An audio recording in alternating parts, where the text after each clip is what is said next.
All right. I just want to talk to you about that book. It was a good segue. Oh, did you read it? No. Okay. But I want your thoughts, like Okay. just face to face. Why do you think college is a scam? Okay. So, half of this audience, if you get a job, will get a job that doesn't require a college degree. 41% of kids that enter college will not graduate. And the vast majority of kids, 60 to 70% that go to college, I believe study things that are completely worthless, meaningless, and don't enrich society at all. But is that the fault of the student or the college? Because I looked in the stats for this. It's usually because they either don't have the finances to support themselves going to college, they have mental health problems that lead them to dropping out, or stress, or their family's not supporting them. So is that the fault of college that they pick bad degrees? Is that the fault of the college that they can't support themselves, right? It's like getting a gym membership and then saying, well, I don't want to actually go work out. It's the fault of the gym. So, a good question. So first, the 41% of kids that drop out, the federal government will fully underwrite any four-year college through FAFSA. You know that, through a student loan. Meaning, so if anyone has financial difficulty, that's not really a thing. The federal government will fully grant you your loan to any four-year university, right? So you might not want to take on that student loan burden. You might not want to take that on, but that's number one. Number two, I can't speak to the mental health issues. I doubt that 41% of the kids that graduate in that number all have mental health issues, but maybe that's the case.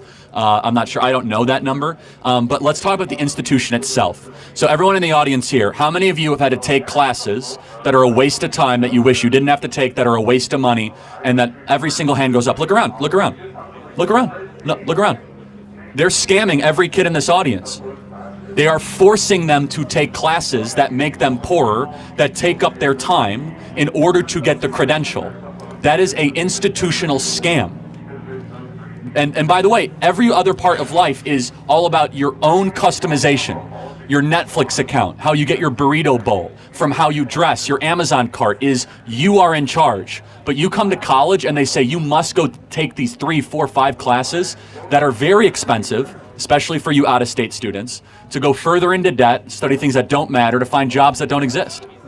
That sounds like a scam.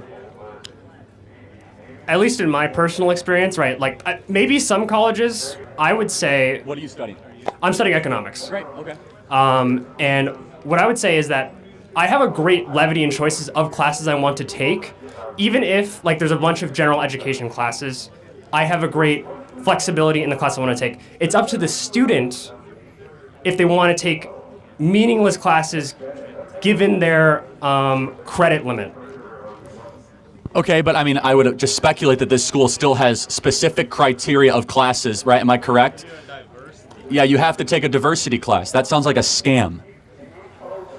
Well, they are robbing you to take a diversity class. It's actually not what you typically think. I mean, I'm taking. Is it true? Do you guys have to take a diversity class? No. This is true. Okay. This is true. All right, so that's a scam. Let's be clear. Diversity class scam. Can you define what a scam is?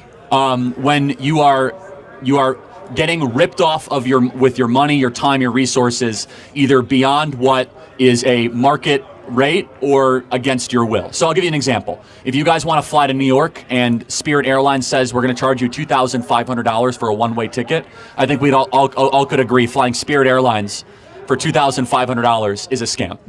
You know it when you see it. I mean, it depends on how you view the worth of college. The Federal Reserve for San Francisco released a newsletter discussing the actual finances behind is college actually worth it, and they found that by age 40 you recoup the average student recoups all their costs if they graduate. If they graduate, and even accounting for that, other economists also state. No, so that's an important study. If you take out the top 10%, that's not the case. So top 10% of what? Top 10% of graduates and income earners. So the top 10% end up flourishing with a college degree. The other 90% do not. Do you know that there are 11 million job openings in this country that pay $75,000 a year, that require 6 weeks of training, that require muscular labor or using your hands? 11 million job openings. Now, a lot of you guys are in college because you've been pushed into college saying that you must get the piece of paper, when there are good paying jobs, 11 million of them, but either your society, your parents, or your own choices are, no, I want to go to college, I want to go after that piece of paper. My contention is that there are way better options out there for a lot of students. Not every student, but almost a lot of other students. Charlie, I think a part of your core rhetoric, there's actually some real truth there that, like, I think there's people who are getting really just pressure to go to college even if they make poor choices. I'm just saying that even while you're in college, you can make better choices to make yourself a better candidate. I totally agree. Do you think most people do? I know some that are making great choices. Okay. I know some that are making terrible choices. So let's think about this. Why do you think, let's just say most make terrible choices? Would you say that's the case? I'll give you 40 to 60. Why do you think that is? Maybe because the institution incentivizes bad choices. It's easy to coast and still graduate. It's easy just to check the boxes, right? It's not an institution designed around excellence. It's around, let's get you through the mill as quickly as possible, get the piece of paper, pay your bill. Thank you very much. But do you think that the culture around students going to college could change instead, around their decision making? I think we need way less kids going to college. The institution itself is so broken, let's be clear. Forced diversity classes, DEI, all that stuff, it's nonsense. If it was really, college really should be closer to what Hillsdale College is, which is about wisdom, beauty, truth, goodness, not just about job preparedness. But we've lost that completely. If it's about doctors, lawyers, engineers, and the skills, of course. But you know that. It's way beyond that. I mean, people going to, not to pick on you, but you're studying economics. That's terrific. That's a good reason to go to college. It's not the best reason, I'll be honest, but it's a good reason, right? I mean, economics is a serious discipline. It's a real science. You know, we need people really rigorously studying that. So.